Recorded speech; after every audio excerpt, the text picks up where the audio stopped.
Hey, what's going on, world? It's your boy Titus Peoples once again with another episode of Sweat the Critique. Like and follow us on Ultimate Class TV. Comment and share Sweat the Critique. Talk about Sweat the Critique. Love Sweat the Critique. Worship Sweat the Critique. Wunderbar. Always to the left of me, I got my boy Longma in the building. Yes, sir, Ski. What's up? On the audio visual, I got Cutter Butter on the A's and B's. What's good? But to the left of me today, this is another DFA reunion. I have producer, podcaster, writer, director, Shareef Snuggs in the building. Give it up for Shareef Snuggs. He's in the building, ladies and Thank gentlemen. you guys. Welcome, Shareef. Appreciate that. Thank you. Love the love. You know what I mean? Welcome to Sweat the Critique, Absolutely. where Thank you, we guys. talk about Thank you, film, guys. pop culture, and everything in between. Love that. Love that. And you're pop culture ready. You got your Pokemon hoodie on, and I'm pretty sure he did that on accident. You know what I mean? Like he ain't wear that for this episode. He definitely did that on accident. But so on today's show, we got some things to talk about. But first, Marshall, how's your week been? Oh, man. My week has been a lot of personal growth. I've been chopping wood. I had like a huge blister on my skin. What are you chopping wood for? A tree fell in my mom's yard. So it was like a birch tree. So it's very soft wood. It's white on bark-wise, but it's just like it fell. So I figured the least I can do is just chop it. We got a whole new axe from Home Depot. Okay. Got a nice little workout doing that. I've taken a lot of time to do a lot of soul searching. I went through something that impacted me psychologically. When I was 4, I hit the parking brake on a car at my grandparents' house, and my grandparents lived on a hill, and the car had rolled from their house into the garage, and that traumatized the fuck out of me. And it made me realize, like, I was so terrified to do a lot of things because I was aware of the little actions that can subtly, topple. Create, Yeah. Right. severe Affect you. consequences. Right, they can affect you. Right. Yeah. And I just, I had to unlearn that and unpack that. And it's given me a whole lot of drive and ambition forward in life. So, I feel very amped, I'm very ready to tackle life. That's what's up. I like that. That is what's up. That's great. Great week, Marshall. How the fuck am I supposed to follow that, man? Nah, I just been writing. Me and Marshall, we have like a little series that we're doing. Yeah. So I just finished like the second. I didn't finish the second episode as far as like script writing, but I finished the second episode as far as like just like getting down all the details. Okay. We just found the main actor for another short film that we're doing later on, and so got some few things done this week. Oh, That's awesome. excellent. Yes. Mr. Shareef. I'm looking for funding. I'm trying to, like you, have been very looking for research, trying to figure out how to be a better producer. So looking into grant writing, practicing my writing in form. Cause I'm more of a creative writer, so screenwriting is my background, but writing for a grant and making it palatable for like someone who's an investor, someone who's back in finance, that's a difficult task. I have a friend of mine who does work in finance who's helping me with that. So I'm trying to get more resources, more funding for projects for filmmakers. So not just for my own projects, but let's say Titus has a project or you have a project. I know how to, I know what to do, I know what to look for. Funding is the hardest thing for filmmaking. That's true. And so what I'm trying to do with Their Films is be a resource to other filmmakers, not just for the project we're doing. I'm trying to build community. And so it's very difficult Not to for cut artists. you off. Yeah, go ahead. Shareef, you're moving too fast. This is my show. I was trying to introduce that. Damn, Brody. I'm trying out.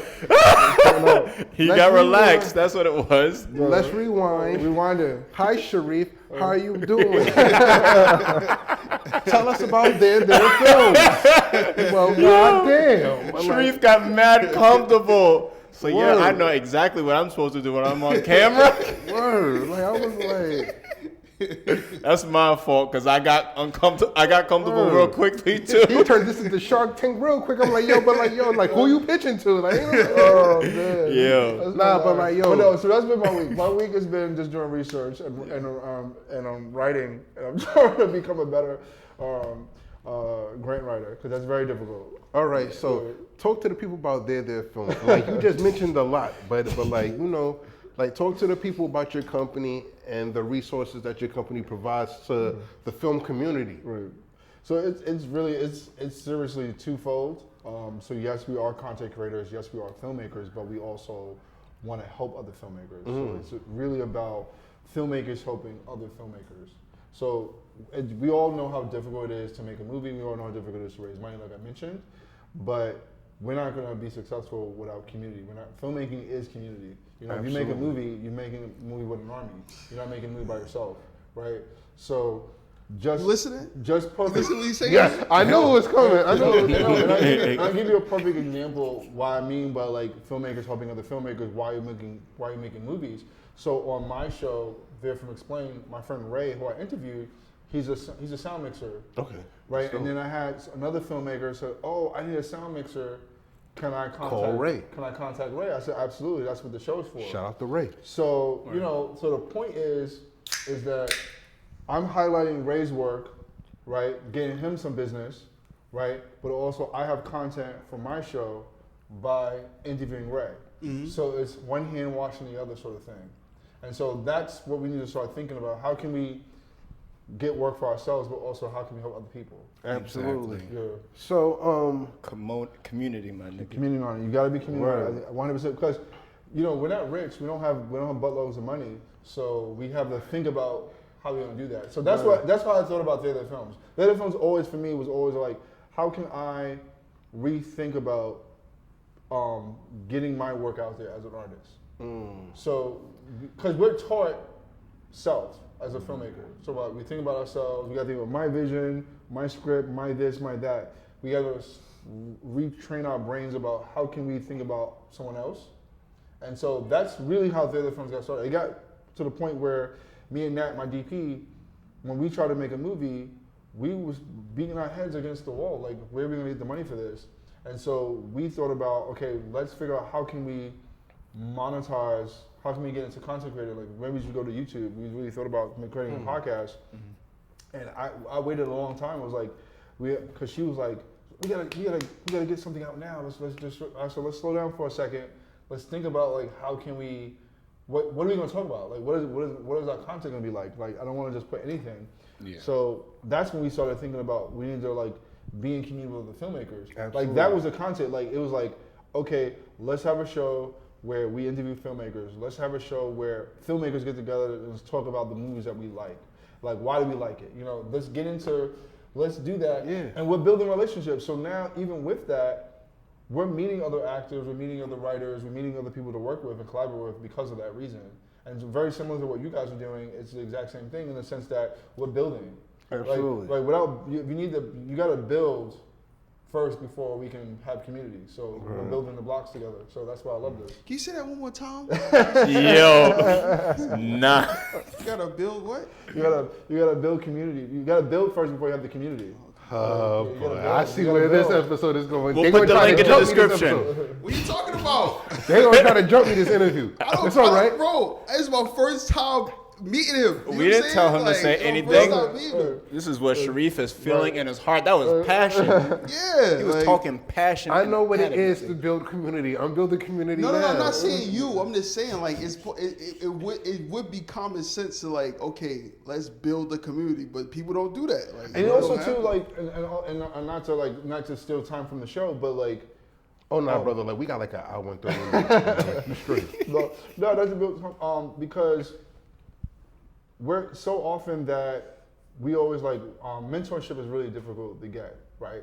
And so what I learned from experience that if you don't have community, you have to build it yourself. Like, so I'm trying to be the mentor that I wish I had, like someone to kind of guide my hand in filmmaking. I don't have that. And so that's an expensive endeavor. Like if any person who is knowledgeable about writing, knowledgeable about anything, just sit down with them and have a meeting with them, it's gonna cost a lot of money, right? So I think that the best way to get the results we want, because it's expensive, is to work together. You don't have any other option, right? Think about it from a YouTube standpoint. Though YouTubers, yes, they're helping you and you're getting work from them, but they're getting something out of it because they're making content from that. So that's why they're helping you, because they're monetizing their work, right? Yeah. So we have to think about ways of how can we make more money, but also to how can we help our fellow filmmaker, because that's another point of contact in the business, right? By making these connections, that's how you get there, because you know that person now who made it. Now you're friends, so he's gonna give you a job. I can tell you, like, I got more jobs from people that's already in film than outside of film because I made those relationships. And that's half of how Hollywood works too. It's really Right. just who you know. No, exactly. Yeah. Yo, listen. Anybody can learn screenwriting, but like you have to build the relationships in order to get in front of the right people. Right. Yeah.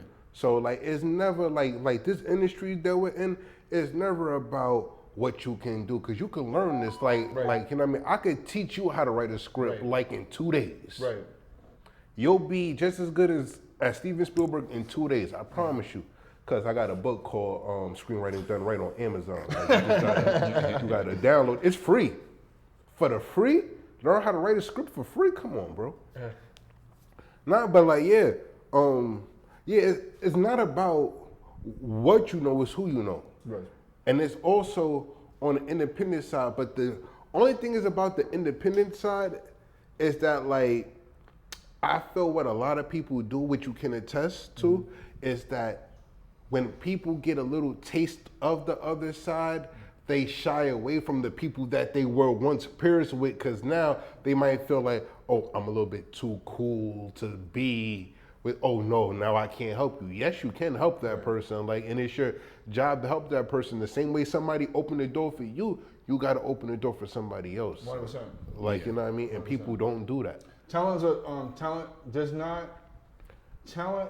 is overrated, and I don't mean that like in the sense that You shouldn't is have like talent is relative. I don't mean that. What I mean is that there are a lot of people who can write, there are a lot of people who can act, there are a lot of people who can direct, a lot of people can do those things. So it's never a talent. And I wish that the industry and schools and different institutions will stop pushing the fact that, oh, if you didn't make it, it's because you wasn't talented enough. That's not true, right?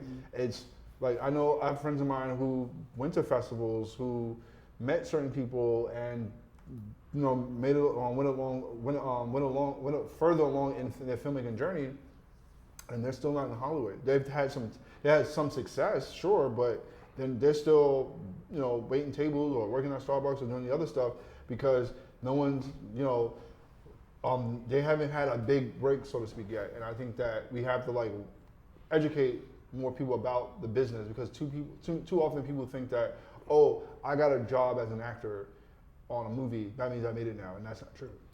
Nope. That's not true. Exactly. Some people really just get lucky. Who get like commercials, you know what I'm saying? Right. And then because they get that commercial, they want to act like they some big time. Right. You know what I'm saying? 100%. Facts. But they Right. still, Right, and that's true too. they still a they still a They still after little school niggas. program teacher. That's all I'm Right. saying. You know what I'm Right. saying? I Like, just they're still came. doing I it. just came from a set. There's a makeup artist. I just came from a film set. A makeup artist. She worked. She still has her day job. I think she works in hospitality. I forgot. But she works for multiple different clients, like high-end clients, celebrities and stuff like that. And she still hasn't. She don't consider herself making it because that's not her full-time job yet.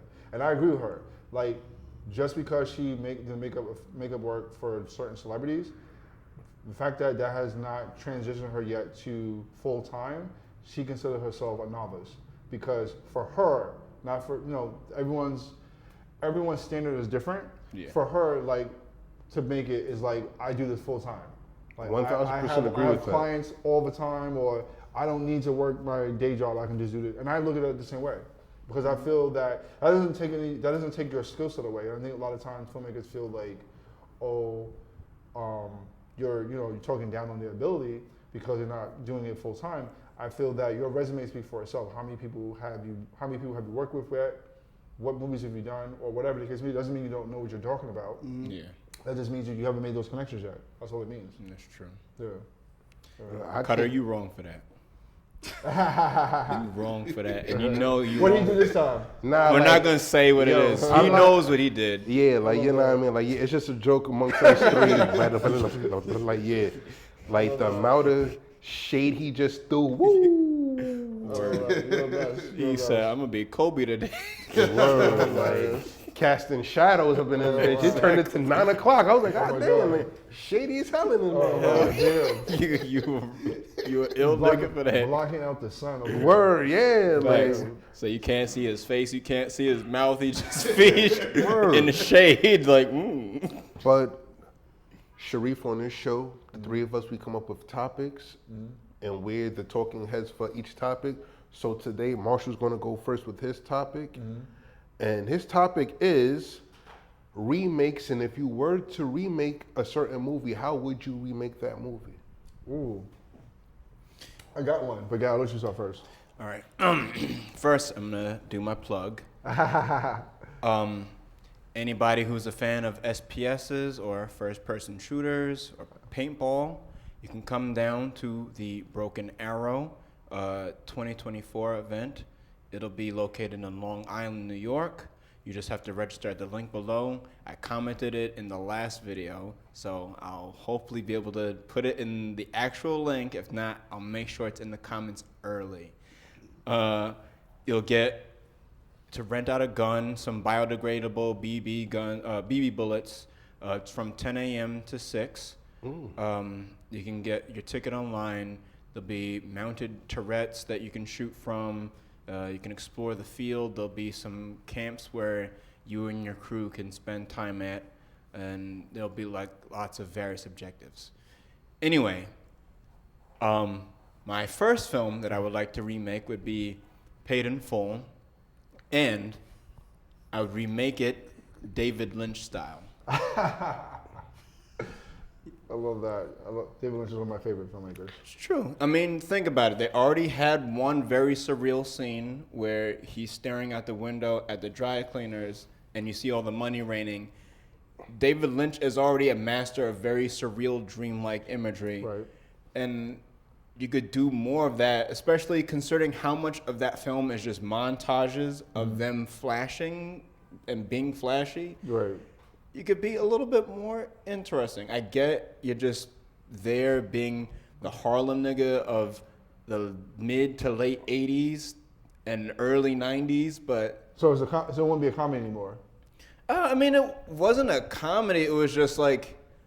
It was an urban crime drama. Yeah. Yeah. The Paid in Full had some comedic moments in there. Yeah, true. Yeah, there's some. Yeah. But, you could always accent more things to just allow it to be like its own product as opposed to like, this is the urban fantasy that we want to make it seem like it is. So, I like Paid in Full, and I'm gonna tell you how I would do Paid in Full. I would do Paid in Full like this. We're on a college campus. 2 college kids down on their luck, about to get kicked out of school, failing out. They don't have no money. But their weed plug that they buy weed from, like, just gives them the idea of, like, yo, listen, like, y'all smoking all this weed. Why don't I front y'all some bags and y'all can sell it on campus? So it would be totally a different story. Like, it would be like how young white kids want to be a part of our culture to the point once they get in it and they see how real it is, and then it's that one friend who wants to leave because he what's it got himself into, but then there's that one roughneck white boy who loves it. Like, you know what I mean? I love being amongst black people. I love this shit. I love doing it. I love selling the drugs and shit like that. I love the eating thrill. beef patties. Work. I love to run from the cops and shit. And like, he would die at the end. Like, you know what I mean? Like, you know what I mean? He's in denial of his white privilege. Yo, like, it'll be a movie about A suicidal nigga. It'll be a movie about how young white kids love black culture, bro. Like, you know what I mean? And that's how I would do Paid in Full.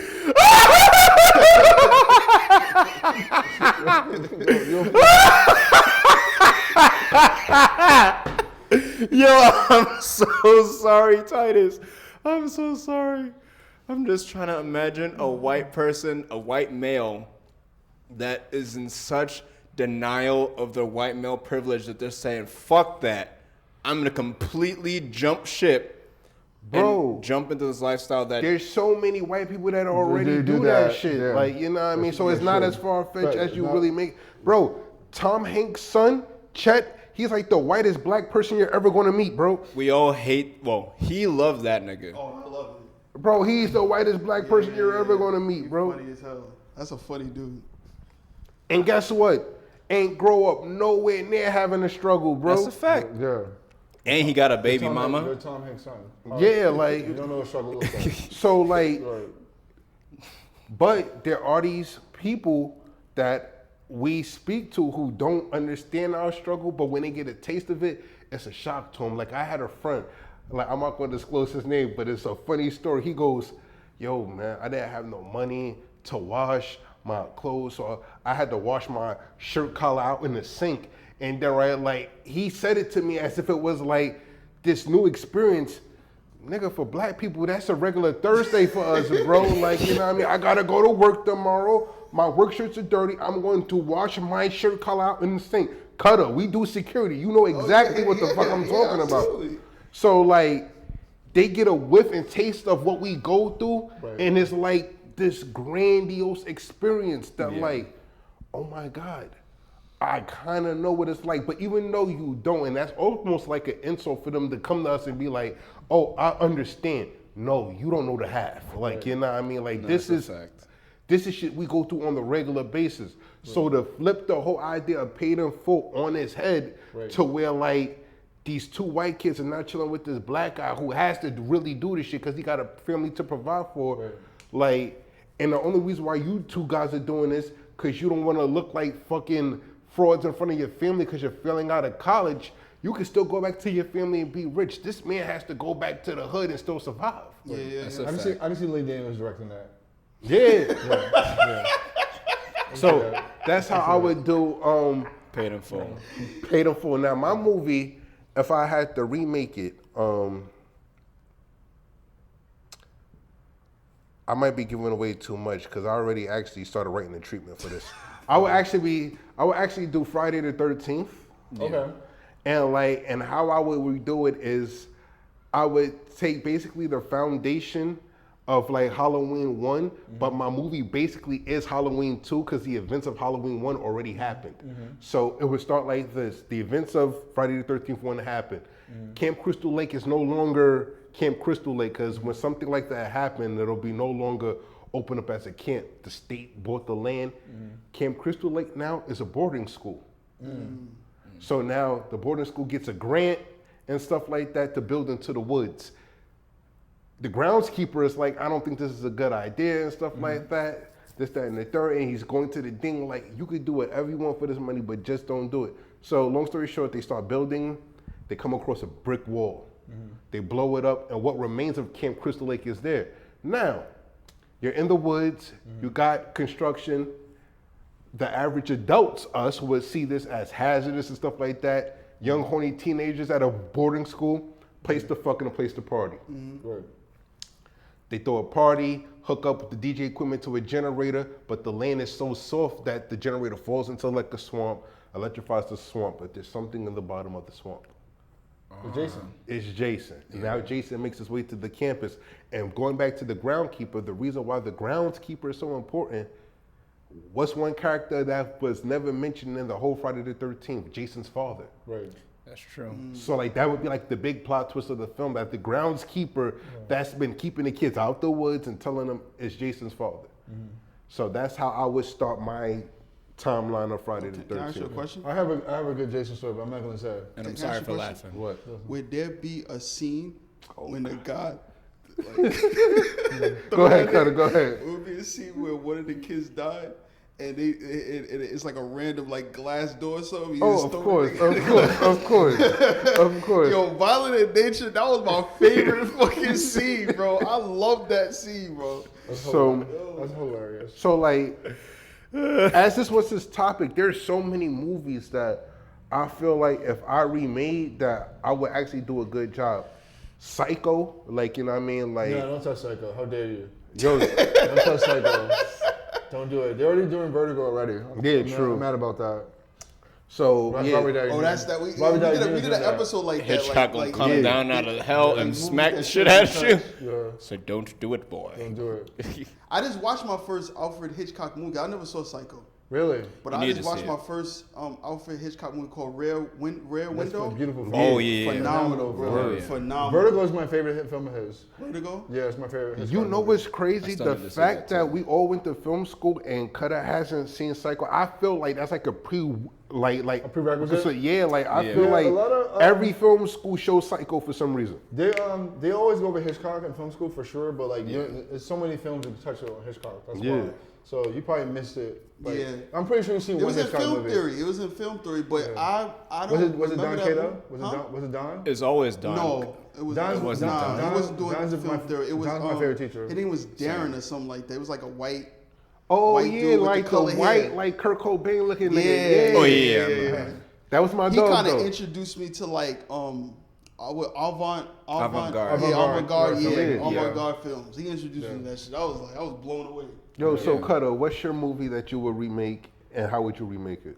So I just recently saw this movie called Decoded, and Oh, I it was haven't an seen that yet. interesting concept, right? It was about this dude who was like extremely smart in like math and stuff like that. So he was like really good at decoding like different like puzzles and shit like that for the thing. So they kind of like the Chinese army kind of like took him and put him like in this classified area to decode to decipher, solve riddles and stuff like that. That would help with like stopping, preventing like assassinations and shit like that. Why, yo? As soon as you said the title, I was like, "This sounds mad Yeah, familiar." it just came out. It just came out like a month ago, I think. Really? So that's Yeah. giving That's me a- Manchurian Candidate Yeah, vibes. yeah, definitely Yeah. Manchurian Candidate. So I didn't get to watch the movie because it was long. It was like 2 hours and 40 minutes, but Going for a movie. for what I really liked it, but I felt like it could have been a series. I would have made it a series, Yeah. and Right. then I would just like each episode would be like just like basically like just different like historical events. That Like you so can he's judge- the code, yeah. So like he's the Right. coding and solving to I prevent. can see that as good as a show. I mean, Yeah, yeah, that would be good as a series. You can still work as a movie, but I can see that be done as a series. So each season is a different historical event. Yeah, Right. yeah. Each season, yeah. So they Yeah. like working on. Yeah, I would do that Yeah. instead of just making a movie because I liked the movie, but I was very interested when they stopped certain assassinations, like Right. when they got with all like the technical stuff. Yeah. Right. And then it went to the thing. I like that. So Right. And then it ends where he solves all the crimes and gets a wife and is confused as hell. no, that's crazy. That's what happened. He got a wife. Like I really loved him. Like the actor, he was a great. I didn't know That's his so name, but he was a predictable. great actor. He was a really So good predictable. actor. So it's like he played that part like to the T. Yeah. So I would have definitely got him. And then what's his name? John Cusack. John Yeah. Cusack. Yeah, he was in the film. Nice. He was pretty good. He basically like the film was basically like he basically like goes against his teacher, Oh, okay. his mentor. So like, cause he's like a really good like he gets kind of like sent to U.S. Yeah. to work for the U.S. Army. Okay. So it was dope. It was dope. So Shareef, in your history of film watching, what is one movie that you would like to remake, and how would you remake it and tell that story? Stargate. Stargate. Yeah, Stargate I would remake. And the reason why I would do Stargate, because the movie was good when it came out. It's a good movie, but it's not an exceptional film. So if I think of movies that should be remade, it's the movies that are that could be touched, that could be easily redone either because of their plot, it's not that well written, it's not that really good, it's not directed that well.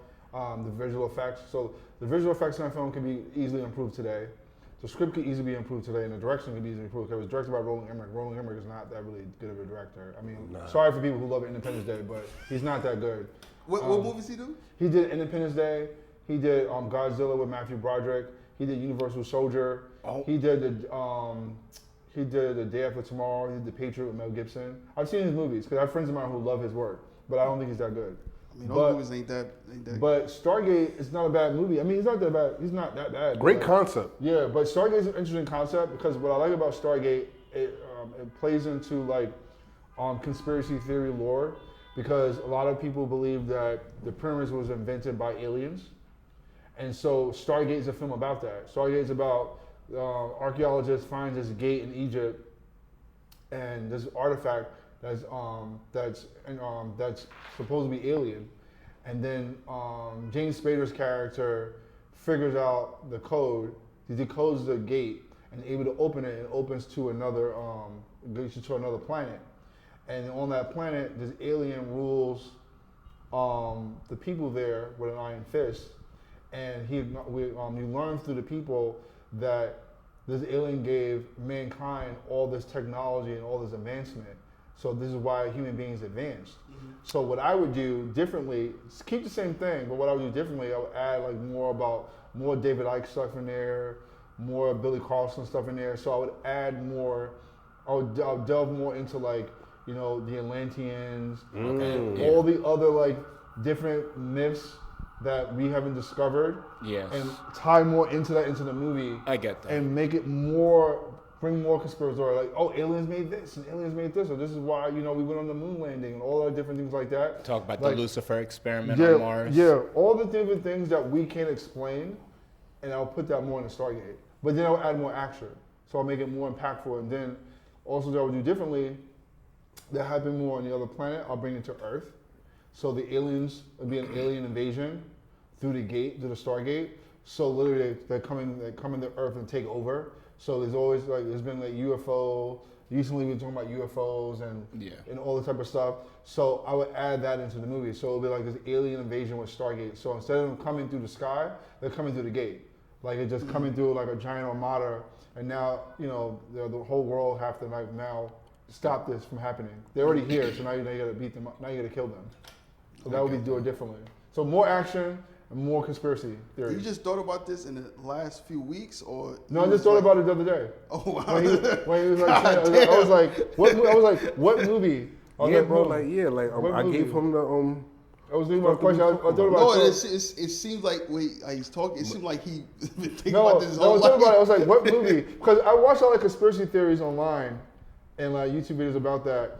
And I watch some of them are very conventional, like Billy Carlson, I think it's his name. Yeah. He has a lot of stuff that he talks about, and I find it very fascinating, very like entertaining. He was on Joe Rogan. I was watching a video on Joe Rogan. I was like this the whole time. Oh wow, that's awesome. That's awesome. But it's entertaining, so I was like, I would add that to Stargate. I would even like ask him. He's a black dude, right? He's a black dude, yeah. I would ask him like, what's some stuff I could add into the script? Like, what can I put in there? I get that. Yeah.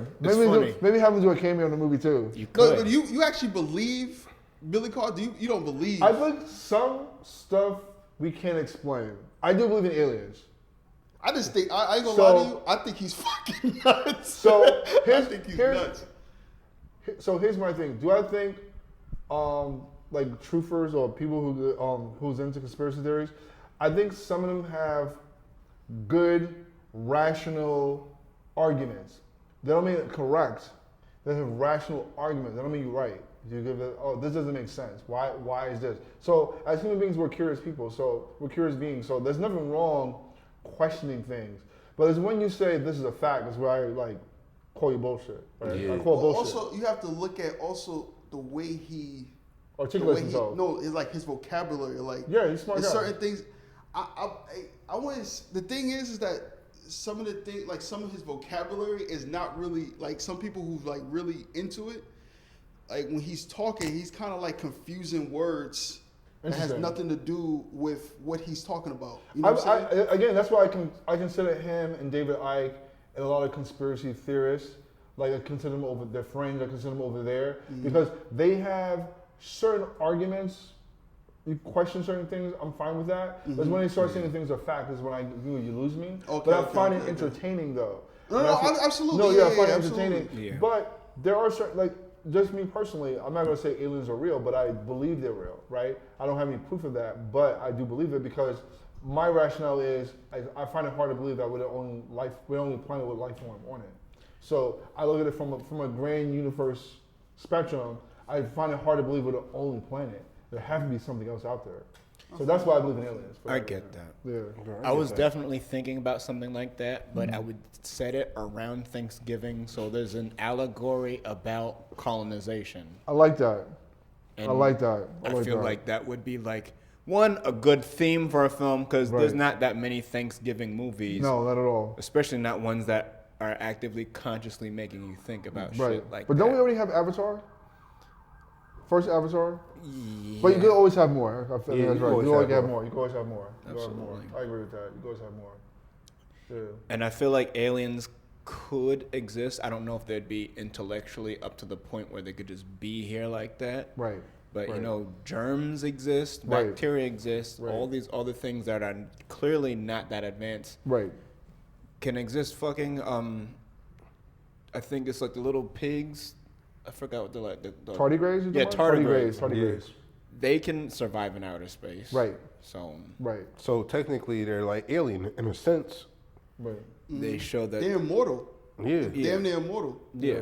Yeah. So like I feel like that would not be something Right. solely reserved to them. Right. Yeah. No, agreed. Yeah. I just think there's something other, and I don't mean alien like people. It can be humanoid, but it can be like A plant. it can be a plant. It can be anything be outside of Earth's atmosphere. To me, is an alien. Yeah. So like there has to be some living, even sentient life form out there. I think it's impossible. I think it's impossible to think that we're the only ones. I mean, there's aliens on 125th Street. Absolutely. I love that. A lot of aliens there. They're not aliens, just zombies. I live over there. Right. Wrong creature. Zombies. Zombie land, indeed. Yeah. Word. All right, I have a few more films. I'm not gonna take too much time on them. I'll just say which ones and how I do it. Okay, no problem. Casino. I would What? I would remake that I'm Hype Williams hurt. style. Oh my god. Keep- No. You know, Yeah. the casino, dude. I feel it right there. I feel the pain. So how would you do it, Marshall? Hype Williams? Yeah, I would do it Hype Williams style. It emphasized the amount of access that much more so. So it's even more grandiose because the acting, everything else was impeccable about it, but I would make it so over the top visually that when even like they're talking through the cigarettes, you get that kind of feel like there's something cold and off-putting about these people and this setting that they're living through. You don't think they have like grand shots already? I know that they do, but Hype Williams is a whole different spectrum of grand. And I'm not saying he's amazing as Scorsese. I'll never say that. But you would want to do like a urban or a black version to Casino? Is that what you kind of getting at? Yeah, and it would just literally his cinematography would be the only thing that would give say. Nothing else. He could not choose the actors. He can't cast anybody. Can't even choose the food that they eat when they're off set. He only hit his cinematographer, and that's it. Maybe and lighting. I wonder if Robert Davis ever heard of Hype Williams. I think that's what. I hope not. I'm pretty sure they do. I mean, like I feel like the only time you would have heard of him is when he did that skit with Diddy on SNL, Oh my god. and they had him rapping in the studio, and it was really cringy and awkward. So, I really hope not, Bobby. I really hope not. How the Grinch Stole Christmas. Okay, that's great. That can be remade. I would do that the Wachowski style. You know, we already have a very Western idea about Christmas because Christmas is very Western, and the Wachowskis are very Eastern in their philosophies and beliefs in all the films that they do. All the Matrix movies always make sure to incorporate these very heavy ideas when it comes to consciousness and the ability of making choices and consequences and all these things. I would like to have like a real character study of the Grinch's growth in his personality as opposed to, his heart just grew 3 sizes one day and that's the explanation because that's bullshit. Okay. The Devil's Advocate from Okay. Great movie. That's a good movie. I would remake that Kubrick style. You know, because That movie is funny as hell man, at the end. Man. Yo, Stanley Kubrick is like, man, I've often say He's in my top 5. Stanley Number one for me. Kubrick, he makes films to be Kurosawa was my studied. favorite. Like, you know what I mean? Like, yo, he makes films to be studied. Like he makes films that entertain us by accident. Like, you know what I mean? Like, because they're that good.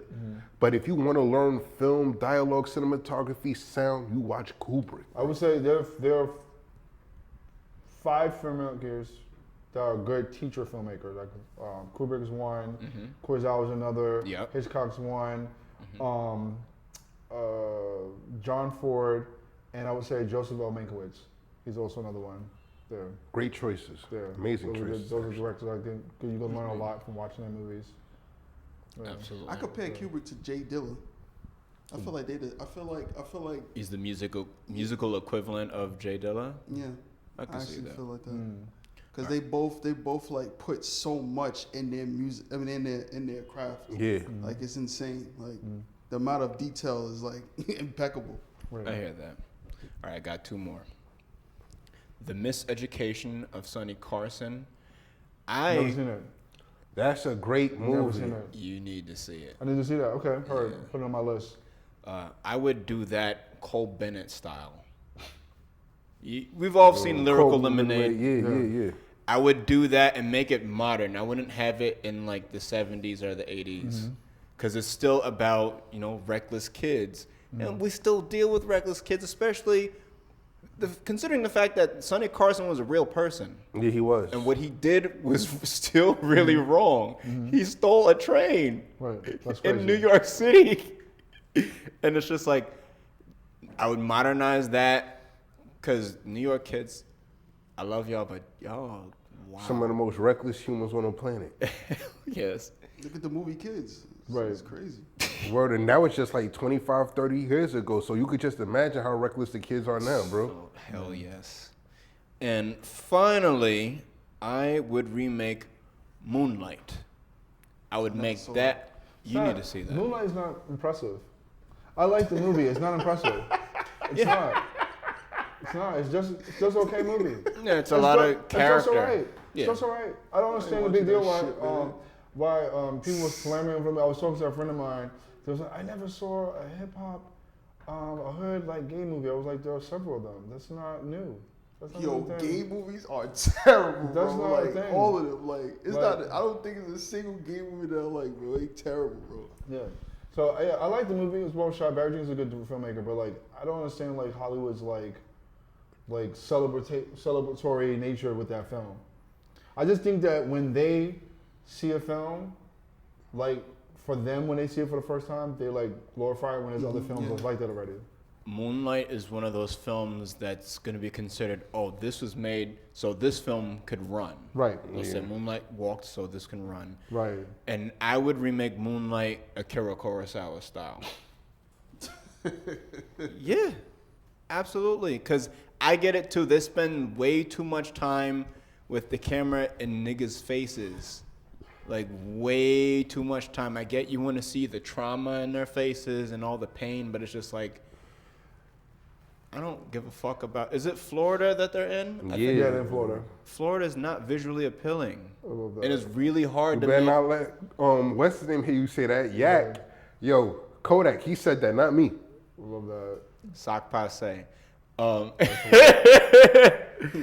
Like, I would like to make that, you know, his growth more interesting to, you know, show visually, because it's not just about trauma and embracing yourself as a person. It's about, I mean, there's self-love there as well as like hints of romance. It's not really a romantic If movie. you do it Kurosawa style, you would have to make it from Mahershala Ali's perspective. Yeah, It would be right. from his perspective now, Yeah. because now we have the mentor helping the mentoree grow and develop. Because that's what Kurosawa was all about, about the mentorship. Absolutely. Yeah. So Yeah. I'll say it. I went to the movie theaters to see Moonlight. I was I with did too. somebody, I did too. and it was a good movie. But like this, it was just so much going on in that movie that this is why I stopped going to Magic Johnson. This is the last time I went to Magic Johnson Theater. I don't know why. I don't go to AMC anymore. I do not know why. Don't do that. 3 seats behind me, there was this black guy dying laughing when a bro was getting a hand job on the beach. And I don't know why the nigga was laughing. And I had to turn around and look at the nigga. I was like, because it's stupid. I was like, stupid, bro, what the fuck is so funny? And this nigga's dying laughing. Like, you would have thought we was at Def Comedy Jam or some shit the way he was laughing. That's Like, terrible. It's dumb. You know what I'm saying? Like, is this a dumb thing? Like, why we it's just certain things you just don't put. Like, if you're gonna put that in a movie, it gotta be cinematic. Pause. But it gotta be cinematically pleasing. You know what I'm saying? Like, it gotta be something there. Like, if niggas is not, you know what I'm saying? I don't know. Cause I do that too. Like, I laugh at certain shit. we know, Cutter. You We know what I'm saying? know. We know. Cutter, This is stupid. This looks so dumb. Like, why would you put that in a movie? So I could understand those It's moments. supposed to be romantic. Like, come on, bro. Gotta be laughing at the most fucked up shit. Remember the Space Challenger No, when that rocket ship exploded? I haven't seen this. That was a real life event. Okay, I haven't seen this. I didn't know this. Okay, I gotta watch Space this. Challenge? Were you laughing about that? He would I have. would know it. I don't Okay. know what you're talking about. See? He's laughing now. He just put shit on me. I would know It don't take much. It don't take much to make Cutter laugh. And if Cutter's the kind of person, if we all went to high school, I wouldn't be able to sit next to Cutter, bro, because he'll start laughing, I'll start laughing, Marshall start laughing, you'll start laughing, and guess what? We all end up in detention laughing. I'm a Because of this man, thing. man. I don't laugh at fucked up shit no more. Get the Bullshit. fuck out of here. Bullshit. man. But Comment that if you I don't believe buy that it. bullshit in the chat. I don't buy Please. word. This nigga is capping. I'm by it. All right, so our second topic is we're all filmmakers here, and we all don't like to put which one is more important and stuff like that. But Cutter, I do. what do you think is the most important job in filmmaking? Or is that your question? Yeah, that was my, yeah. Oh, Okay. okay. No, it's all good. It's all good. What's the most important or the hardest? I say important. Okay, important. Me important. I just wanted to get other filmmakers Oh, I know my answer already. I know my answer too. because I do feel like screenwriting is the most important. Like the Come writer on, is bro. the most important. You know, because looking at a lot of films, especially coming out the 80s and 90s, most of them come from fucking books. You know what I'm saying? Honestly, I think that's a too easy topic because I can't imagine anyone not saying the writing. Story is king. But No, story a is lot king. of people, but a lot of people would say producer. They're wrong. I want to say they're wrong. No, I would Hold say on, they're I want wrong. to say they're wrong. I would say they're wrong. Why would you say they're I wrong? would say they're wrong because what are you producing if you don't have a story? No, but it's not about that though. It's like You said their the most role. important, and you said the hardest. That's why I asked. I Well, clarified. producing is the hardest. Yes, but the most important job is the story. Producer can't do anything without a story. Director can't do anything without a story. DP can't do anything without a story. No one can do anything without a story. That's not You true because can't not all make a because movie not without all a film story. not all film come with a from a book. You know what I'm Yes. saying? Some No, people I don't mean a novel. I'm saying the screenplay. Just the plot in general. Just the plot in general. You don't have a film without a script. Period. Yeah, but You hold don't got a on. movie. But there's That more. is it. Hold on. Number one. I got to defend producers now. 'Cause No, I can't. Hold on. I didn't say producing's not hard. No. Producing's hard. 100%. I mean, but that could be a definition of important. No, It can be. What I'm saying. I don't think those two don't negate each other. Hardest job is producing 100%. Okay, so that's That's the could be the hardest job. That doesn't say that's the important job. No, that is an important because job. I'll tell you why is the difference. It's like, for example, if I'm a store, right?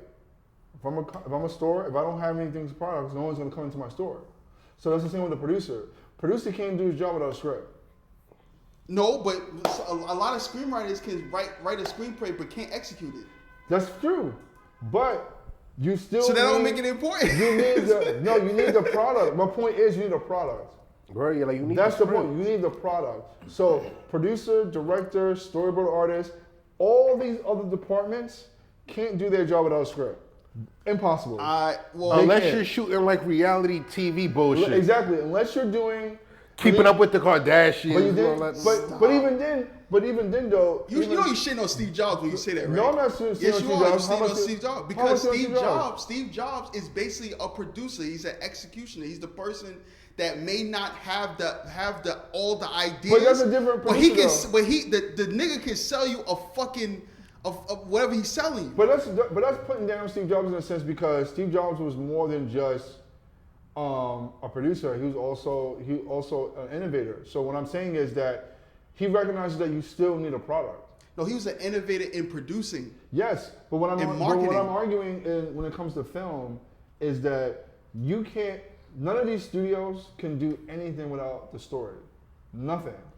No, but who's talking about studios? I'm just talking about like a producer that like You a can't, exec, like but, a person. but even a regular producer still needs a script though. That's the point I'm making.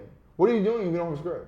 I understand what you're saying, but that don't mean like I said, every movie doesn't just come from a screenplay. The reason why I would say Name like, 5 films you like with no script. with Name no script. 5. Name 5. Kids. No, I was kidding. They had a script. They had a script. No, I mean, come on. They had a script. He wrote that shit in like a week. That's like, still had a script. No, It's still no, a script, no, though. It's no, still a no, script. No, He had a nah, script. stop. He had a script. Yeah, You name go, 5. hold on. Let's Name be honest. 5. Name 5. You think the Kids was good because of the script? I didn't say it was Absolutely good. fucking not. No, It was because of the hang on. execution. It Hang wasn't on. because of the script. Hang on. I'm not arguing whether a movie's good or bad. There's tons of movies with bad scripts that still got made. You had a script. Look, your favorite director, both of your favorite directors is Stanley Kubrick. Yeah, he had a script. No. He didn't write it. Yeah, he did. No, he did not. Yes, he did. Most of his That's most not of his true. movie is from a book. So who cares? Wait, but that don't mean that he wrote it. That's irrelevant. You had a story. No, Yeah, stop. You still need a script. You still need a script. No, Stop. So your Hang on, definition. hang on. You're just saying a script. Now that Hang doesn't- on 1 second. Robert Evans became the lead head of Paramount and a major producer in Hollywood. He didn't have a script.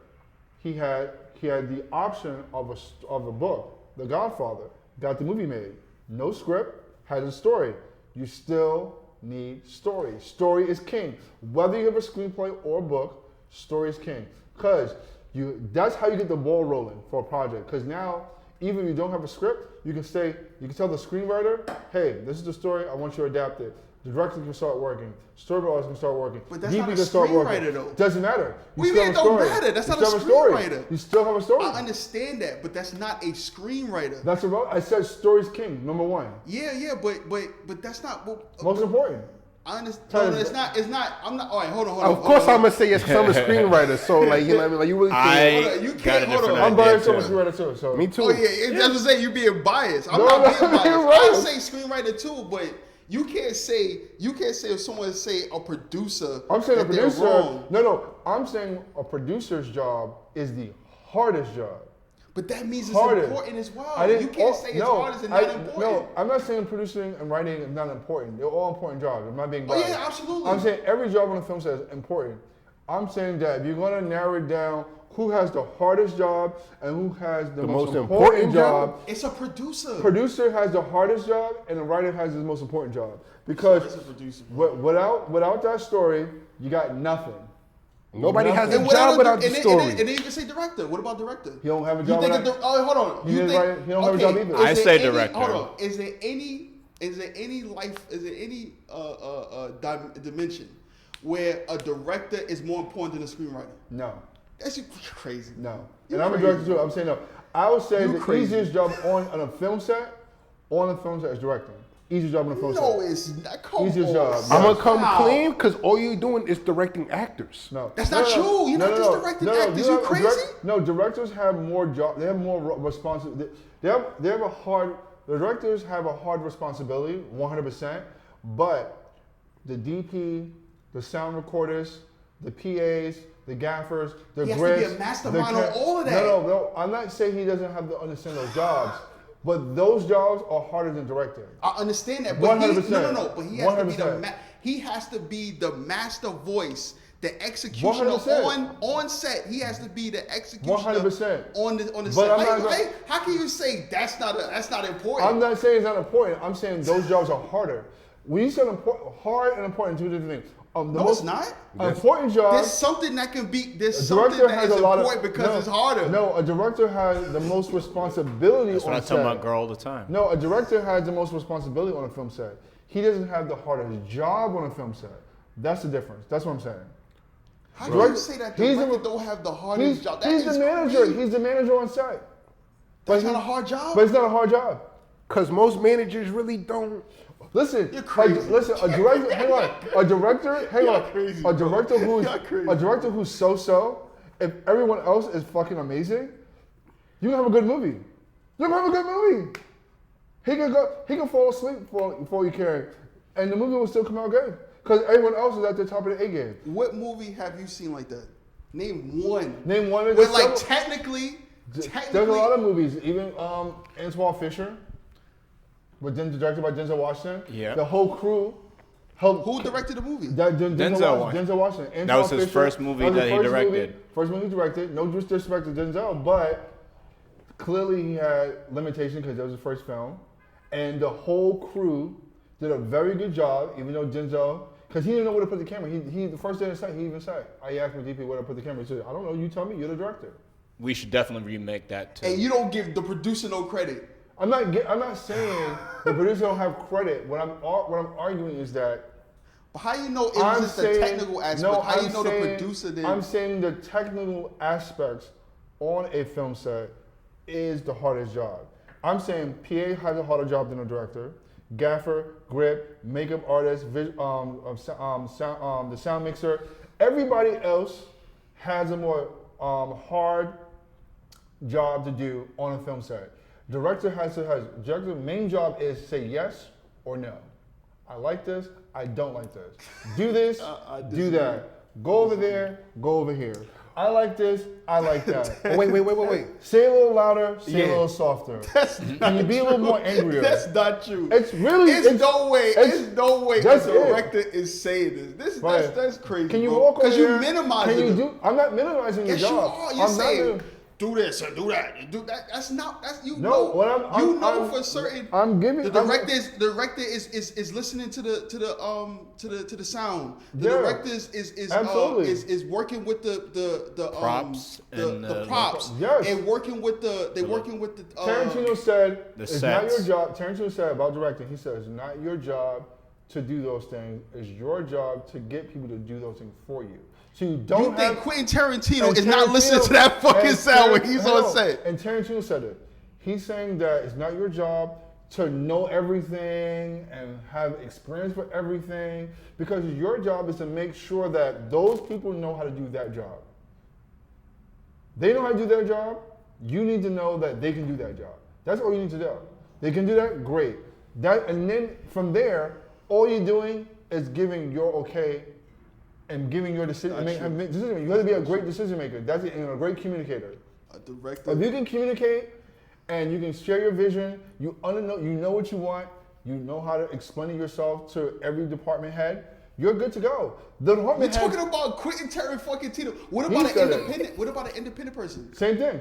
It's not the same thing. Same thing. You know it's not the Same same. thing. All Same right, thing. so you know it's not the same thing. It's the same thing. You know when you on set, Directing's we're on directing. a small budget. You have to make sure that all that shit that we doing is crisp. The is only perfect. difference between an independent project and a studio project is that you have more people to communicate with. Yeah, more roles. Exactly. You have more people to talk to. That's it. And you have a What do you committee. mean that's You have- it? and That's it's not- And it's by committee. You have to go to the studio and make this. Hey, we want a truck in this scene. Is that okay with you? Is that all right? We want to put that truck in there? Okay, cool. Truck's in that scene now. That's it. That's it. You didn't watch Fall Guys. No, serious. watch Fall No, I'm being Guys. serious. You didn't watch No, I'm Fall being Guys. serious. A director. I like Fall Guys because Fall Guys, that movie, it Am I might have wrong? been. Am I wrong, guys? I just think you're minimizing it. I'm That's not all. minimizing I directing. think you're I'm minimizing not directing. minimizing directing. You I'm just are, saying, 100%. I'm saying on a film set, the director is the most important job on a film set. The most important job on a film set. I didn't say the hardest. Hardest job is everybody else. Everybody else on the film set, That's not true. 100% has a harder job. They gotta do a lot of work. not Okay, true. for the director. Director has the most important job because if anything goes wrong, that movie's terrible. That doesn't go. Anything It comes falls out on wrong, him. It falls on the director. Exactly. It falls on the director. It doesn't. So how can you say that? How can you say that he has the least important job? Where if the cameraman fuck up, it's not on the cameraman, it's on him. But it's your fault for not. Your fault for not paying Exactly. attention. No, but it's your fault for not paying attention. Exactly. And it's your fault for not hiring the right cameraman. Exactly. But you gotta hire. No, the cameraman. I didn't know. It's not my. No, Yeah, that's not my job to hire the cameraman. Yeah, No, it's not. It's the producer job. No. Yes, it is. It's the producer job to hire the cameraman. Not me. The director hired a DP, and the DP and the director better make sure the camera guy knows his job. That's your fault. No, The director's fault. The It is the producer, director's fault. not No, the it's not. camera, No, it's the not. director. The director So you gotta say make- it's the director's job to hire the The cameraman? director picks his DP, and the DP gets his crew. And the director and the DP have to make sure that everyone in G&E can do their job effectively. And if the director don't know that, that's his fault. All That the doesn't mean- producer does is produce the film to the studio. Right. And pay No, for it shit. does. No, it's not, Sure it does. bro. No, man. Sure. An executive producer Because pays there's for multiple everything. Right. produced. Like if we're talking about independent, because that's why I'm talking. I'm not really talking about like main. I'm not talking about So big like, budget. I understand his argument. Listen, Like, Yeah, right.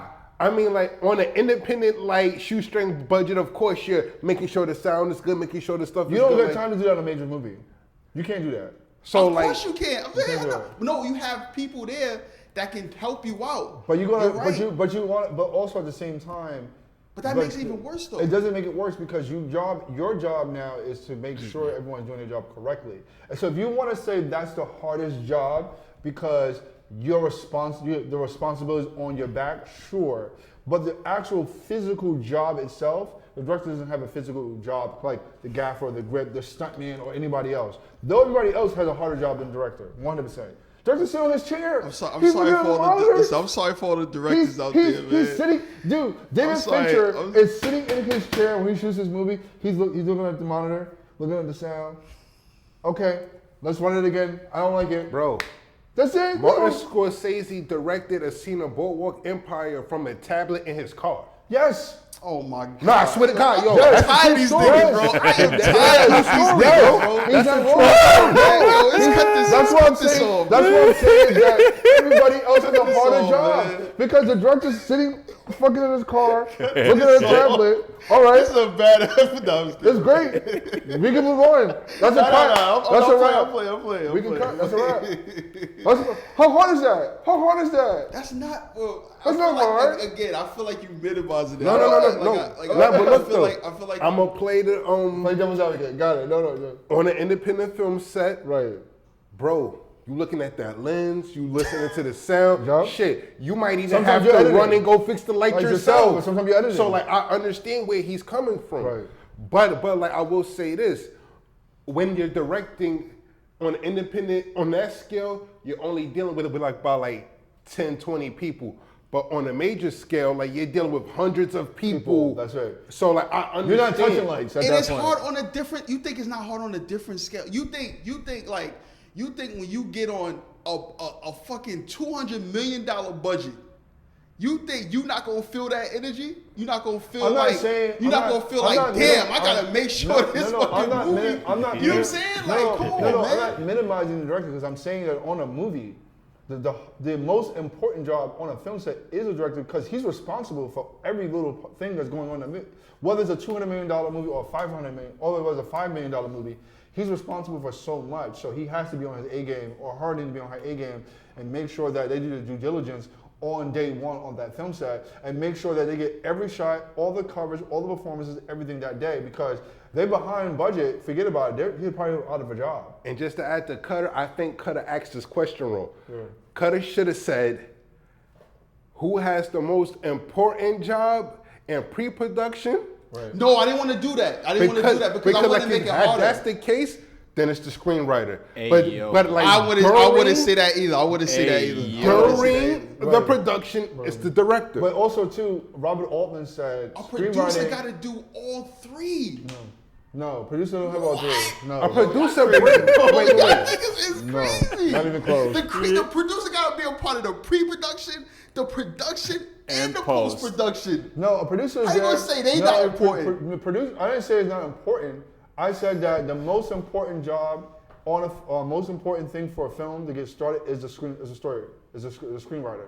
He has the most important job, the hardest job is producing because you got to deal with contracts, you got to deal with personalities, you got to raise money, you got to deal with investors, you got to deal with the studio, and you that's live a nightmare. in the corporate boardroom, That's a bro, nightmare. because That's you're a nightmare. meeting to That meeting is to a meeting to hard meeting. job. That's a hard job in itself.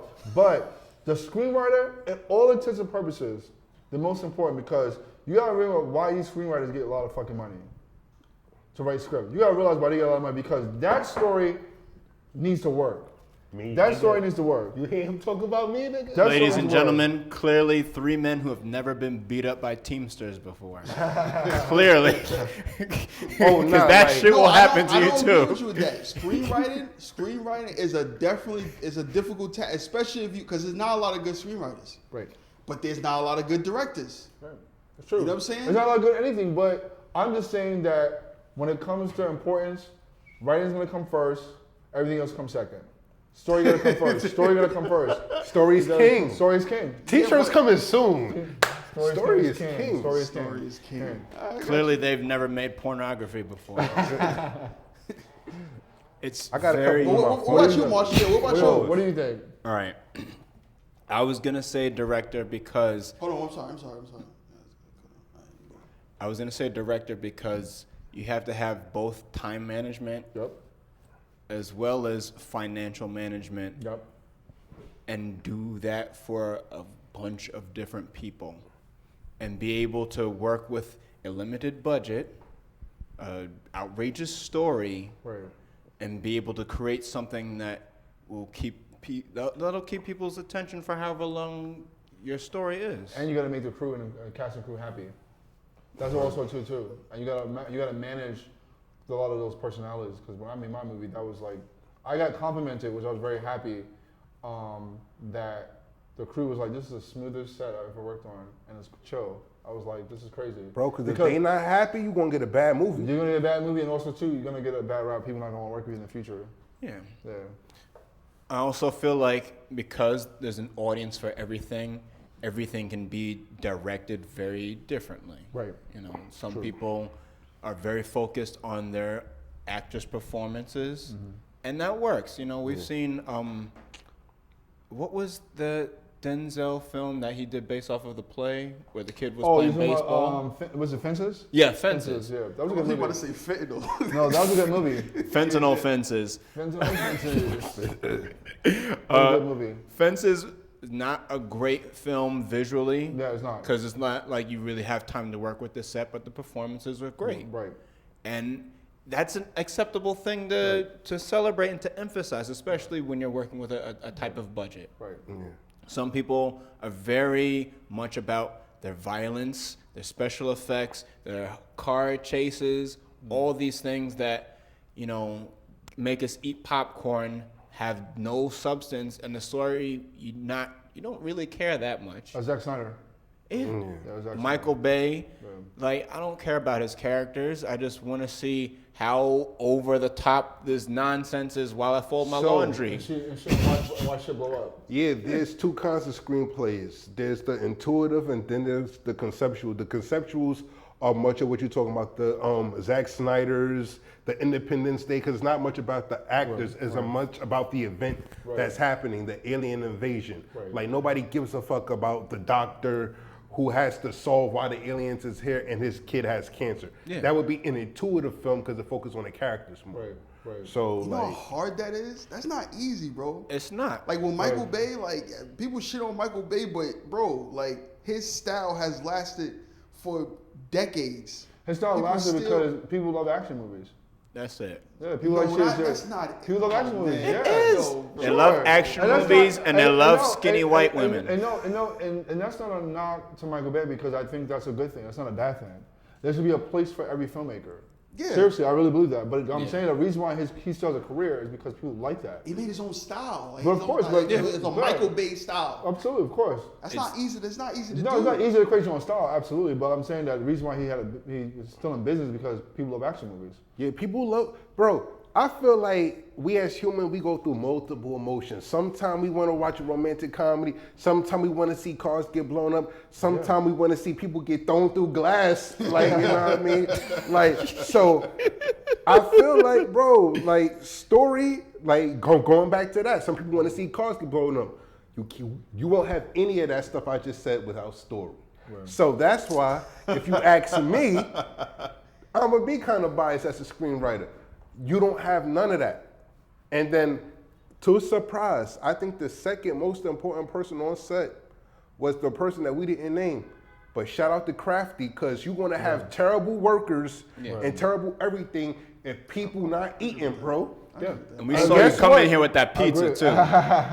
And then like, don't feed them no bullshit neither. Like, you know what I mean? They want their eggs in the morning. They want their salad for lunch. They want their chicken for dinner. They want to be shooting at late. I want that keto, bro. So got that holy allergy. Last question. Last question of the day. And We're leaving already? No. I'm just saying For for this topic. Okay. As from 1 to 10, as far as like the ranking of importance, where do you place actors? Importance? Oh, so I'll do my whole ranking system of like important on most important on set to least important on set. I would say producer. Not hard, but it's important, right? No, important, yeah. Important. Producer, director,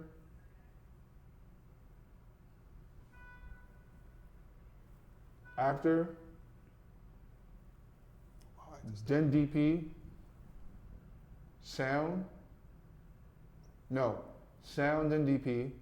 So producer, director, actor, sound, DP, and then everybody else can follow after that. all right, so I'm not doing all of that, but like, I will say the actors, where the actors fall on a scale of 1 to 10, I would say actors fall, and I would say in between the 6 and 8, and I'm gonna tell you why.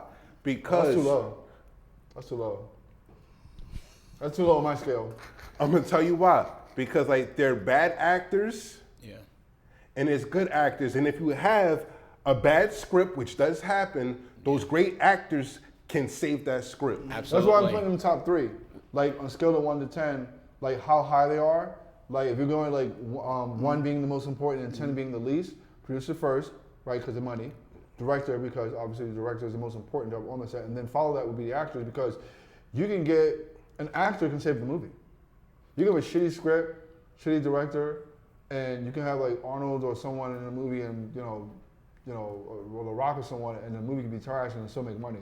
That's because you have them in there. So important, I would put those 3: producer, director, actor. You know what? He right. I'm dumb as shit. No, you're not done. Yeah. I would say actors is up to like 4. So you would put like DP or sound or something like that. Yeah. Yeah. Because like listen. Those top 5. Those are the top 5. Like you got it, producer, director, actor, DP, and sound. Those are the top 5. I would even put the sound above the cameraman and stuff like that. I put the sound because I put the sound over DP as well. I don't You care. can have shitty. Your cameraman can be terrible, or DP can be terrible, but if you have shitty sound, people won't forgive you. Absolutely. They won't forgive you. They won't forgive you. Our ears will not take bad audio. We won't take it. Yeah. We won't forgive it. Our eyes will forgive bad visuals, but not our ears. Bro, I seen one of the greatest movies that I probably seen, but the color grading was so bad. That Godzilla film from 2014, the new revamped Godzilla one where he fought like those creatures. Yeah. Bro, great movie, but the color grading was so fucking bad that like when it was scenes in the dark, you could barely see the nigga. Like I'm literally watching a movie in the theater like an old man squinting like. Yeah, you can see bad, like, it's like once you study cinema, not even to that degree, you start to like see, that the editing was not good, or like the sound wasn't that good, or cinematography wasn't good. And I specifically have an ear for sound when I watch a movie, like, because certain shows or certain movies, I had to turn my volume up in my house, and I'd be like, why is the sound so low? Like, what? And I have to turn it up, because certain shows are not recorded, or certain movies are not recorded on the same volume, so you have to like, I pay attention to that. That's the first thing I noticed, other than like the visuals or or if the quality of the sound is bad altogether, like other than that, because sometimes it's just how they recorded it, but yeah, you can start to pick that up. But yeah, those 5 are like the most, or I feel like the most important. I'll put actor like 4, Yeah. 4 or 5. I'll put actor 4 or 5. So, guys, I just Oh, mentioned. I'm sorry. We didn't get you. Oh yeah, bugging. Thank you.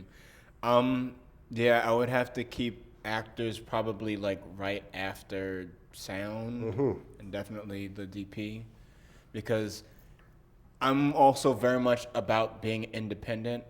I would love to have someone as talented as a Robin Williams on set, but I know I'm likely not going to find that person. You never know. And I could get lucky. You never know. But, at least give my actor the imaginative language, and hopefully they are one of those kind of actors that actually understands how to use their imagination, as opposed to, I'm going to just read my lines. This is the tone of voice I'm going to use, and it's all very one note. They're not like true actors. They don't hit stage doing off Broadway or on Broadway. It's just I appear in short films, trying to get into commercials, then trying to get into some SAG film afterwards. Like, I want someone with general range as an actor, but I wouldn't want them to be like the thing that carries my film. Interesting. I understand the importance of star power, but I don't want to subscribe to this commercial aspect. The diva actors, basically. That's what you mean. Yeah. So he basically said that he would never cast Dwayne Johnson in a movie. Hell no. Fuck no. He's terrible, yeah. I would, it depends. I mean, like, again, if you just want the name, then obviously, It depends on the movie. Depends on what type of movie I'm making, and it all depends on, like, if I could talk to the actor and let them know that I don't do divas on set. So if you're one of these actors that need to be all about you, and you want to do it the way you want to do it, then I'm not the director for you. You need to get a director that you're fine with doing that, because I just don't work that way, right? Exactly. And it's okay to say that. You should be okay to do that. Like, leave your ego at the door. Guillermo del Toro didn't use Leonardo DiCaprio for what's that movie? He had Bradley Cooper star in it. I forgot what it's called. He made a movie. It's a remake. It's recent. It's before Pinocchio. Damn it! Why I can't remember the name of this movie. I forgot Guillermo del Toro did Pinocchio. Yeah, so Del Toro made this movie about the circus. I forgot the name of the movie. It's blanking. It's a remake though, and he used Bradley Cooper versus DiCaprio, and obviously the reason why he didn't hire DiCaprio wasn't because of money. It's because they couldn't work that out. They couldn't work that out, and this is DiCaprio. He's gonna do whatever he wants, but so he wanted to work with an actor that more or less will do what he wants him to do for the movie, which is the thing where I would work as a director. Like, the movie's good. Well, I'm pretty sure DiCaprio would do a fucking amazing job. Absolutely, I highly doubt that's the issue. It's more the issue that they didn't agree on, like, their vision of the story. And so, the film vision director. Like, so the director, like, that's fine to have be collaborative. There's another thing for an actor to come in and take over. Yeah, I hate actors. So and the diva actors are like that. Diva actors are not collaborative. They're saying, I want to do this for this scene. This is what I'm doing. This is how I perform, and that's it. Yeah, I had it. And they don't. There is no like, we're gonna talk about it and we're discussing. There's no discussion. Well, I said Godzilla earlier, but we all grew up in a time where there was these larger-than-life creatures, whether they were 80 feet billion tall or something as small as Dracula and a Wolfman. Movie monsters. I think monsters are just as important of an influence to film history as any one of these actors are. Because, like, let's be honest, Dracula is just as much of an icon as Leonardo DiCaprio, Bradley Cooper, and these are characters. Right. Yeah. So, for all of us sitting here, I'm pretty sure we grew up watching certain films and stuff like that. What monster stood out to you, and who was your favorite movie monster? My favorite movie monster to this day is Pinhead. Oh, Pinhead. Oh, Pinhead's my okay. favorite. That's a good one. Why? Pinhead's a judge. Yeah. Pinhead's a judge. He's I feel like he's kind of like anti-villain or anti-hero rather. He's not really a bad person technically because he's getting people who's like toying with the unknown. Yeah. So basically, the box represents man's curiosity to go into touch on territory we shouldn't touch on, going into the unknown, and Pinhead's about that, and I think that Pinhead's another story that you can retell. You can actually remake that and do more movies, which I don't know why whoever owns the rights of Hellraiser are doing a bad job with it, but you can do Pinhead, you can do Hellraiser stories, but that always intrigued me as a kid. I always liked the fact that you had a slasher villain or like a horror villain that technically is not really a bad guy. The bad people are the ones he's really going after because they're the ones who are like touching the Holy Grail or touching things that they shouldn't be delving into.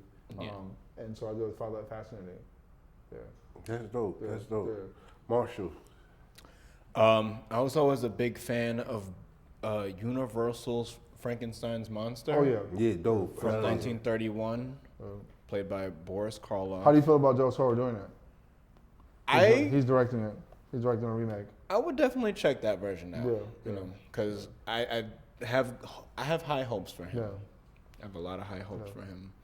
But Boris Karloff's character of Frankenstein's monster, I always felt was just a good representation of just being misunderstood, of being just brought into the world and having to just, be at your own wits, having to survive and not having a true understanding of the world that was just created around you, that you had no say-so whatsoever.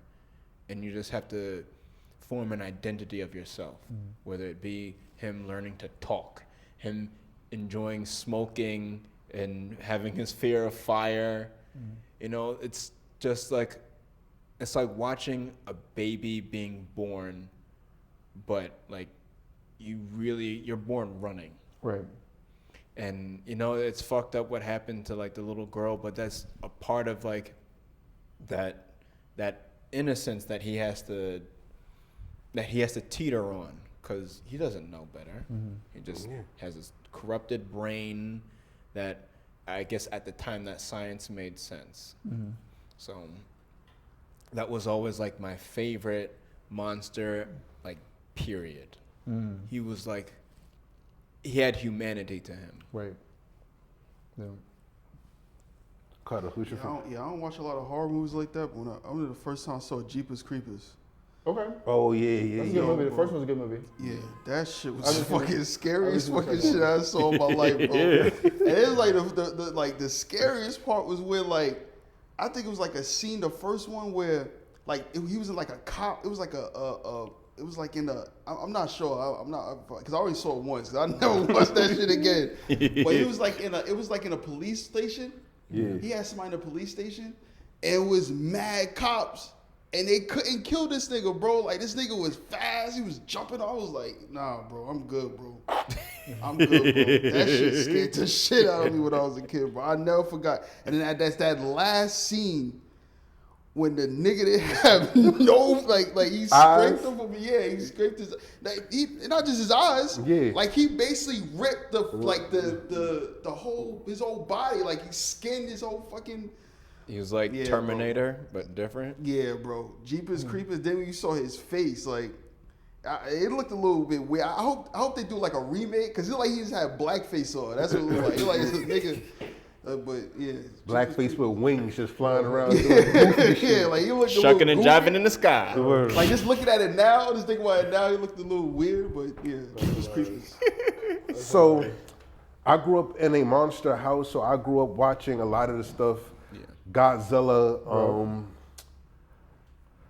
But my favorite monster has to be the Wolfman, because it's almost like, it's scary when like you can't control what you're about to become. Like, like fear of the unknown, like, but you just know under the full moon that you're going to change, and it's the preparation of that. Like that's kind of scary too. Like, yo, I got to do this X amount of times and stuff like that because I know underneath this full moon, this shit's going to be crazy. Right. But I would say in recent years, as I've delved into being a better screenwriter, I think the scariest monsters are the humans. No, agreed. Because like, Yeah. 100%.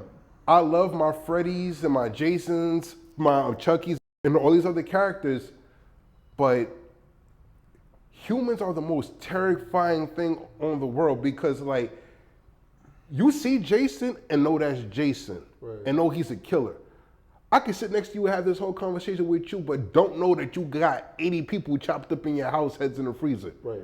So like humans are like the most terrifying creatures. So I feel like the scariest creatures are like your Hannibal Lecters, your Bates, like you know what I mean, like those kind of characters. I was gonna say with Marshall here that like Pinhead, Frankenstein is similar in the sense that both the characters are monsters that the human beings in their story are worse than them. Oh yeah. Right? So people are afraid of Frankenstein, but the real monsters are the ones who are like trying to kill him. They're trying to pillage the neighborhood and trying to find Frankenstein's monster. And then same with in Hellraiser, that Frank from the first film and all these different characters that that Pinhead and Cenobites go after are worse than the Cenobites and Pinhead. Yeah. Like they're the ones like There's victims of circumstance Of course. versus humans that just want a little bit more than Right. they bargained for. right, agreed. And like you know who does a masterful job of telling stories like that, even though there's books first? Stephen King. Because like whenever there's a creature in a Stephen King book or something like that, the humans are far more worse than the actual creature Oh yeah. in the story. Like these humans are like no good, like piece of shit humans. Like and like I love those kind of stories where like the real monster isn't the monster, but like he's the focal point of the story. Yeah, Del Toro's good at that too. Yeah, absolutely. Since we're talking about Del Toro, he does that as well. Titus, what would you think if there was a tokusatsu version of a Stephen King story?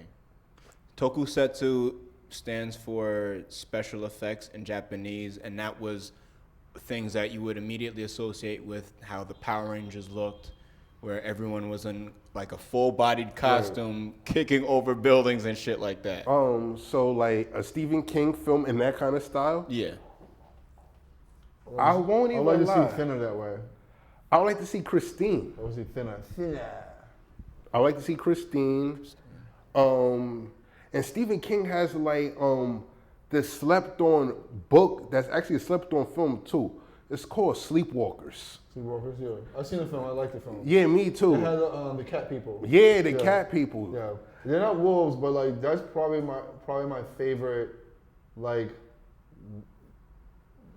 wolf transformation cat kind of film. Yeah. Sort of ish. That's my favorite. Next to Jack Nicholson Wolf. Jack Nicholson's Wolf is Oh, a yeah. great movie, It's a good movie. but if we're talking about werewolf transformations, The best is Michael Jackson. no. He was in a Say Werewolf Funny. and Love. That's the best Funny, one. That's the funny best that one. you said that, but That's the the best best one. werewolf transformation to me is John Landis, Right. American Werewolf in London, because that's the movie. first time that Yeah. you got to see Yeah. a werewolf transformation in the light and didn't play on the shadows and the Right. cuts and stuff like that, and it looked like it hurt. Right. Even as a kid watching that, I was like, as much as I like these creatures, that shit looked like it hurts when like his hand extended and stuff, and then his legs bent Right. and stuff. So it was just like, yo, these special effects are crazy. Terrified the shit out of me. We've been like, you're like 8, 9 years old while watching this, but it's like watching a car crash. Like, oh my God, I'm not gonna sleep tonight, but this shit looks amazing. Right. Right. So I would say my favorite creature design of all time Right. has to be the alien.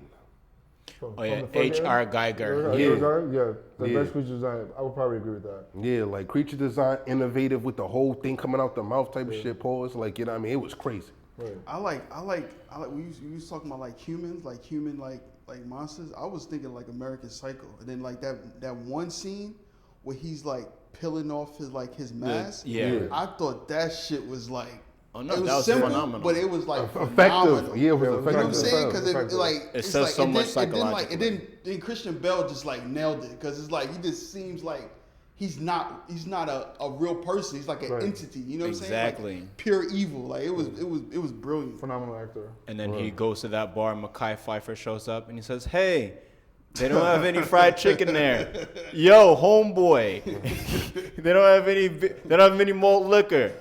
Yo," I say, "Yo." So, and if we're talking about my second favorite film with great creature design, and it was a slow, gradual process, I would say The Fly with Jeff Goldblum. Oh yeah, That that movie was was fantastic. great. That shit was Bro, disgusting. That's a fantastic That was movie. fucking bro, amazing. The It's Affliction, my favorite Cronenberg movie. I Yeah, won't even lie. Cronenberg is that guy. Yeah, he's a great film. To this day, if I'm at a cookout and a fly lands on me, I'm like, yo, get away from me, bro. Like, cause it's like that his ear falling off the fingernails and stuff like that. To gradually Yeah, get to the really- point where like he turned into the fly. They Was really like, gross. ugh. Yeah, he really did a good job of grossing you out. Yeah. Absolutely. Especially when the fingernails fell off. Yeah. Word. So Shareef, where can the people find you at, brother? You can follow me on Instagram at Shareef Snuggs, or you can follow Their Films at Their Films. Marshall, where can the people find you, brother? __ LONGMA ___. Both on TikTok and Instagram. Not in real life. Cut of butter.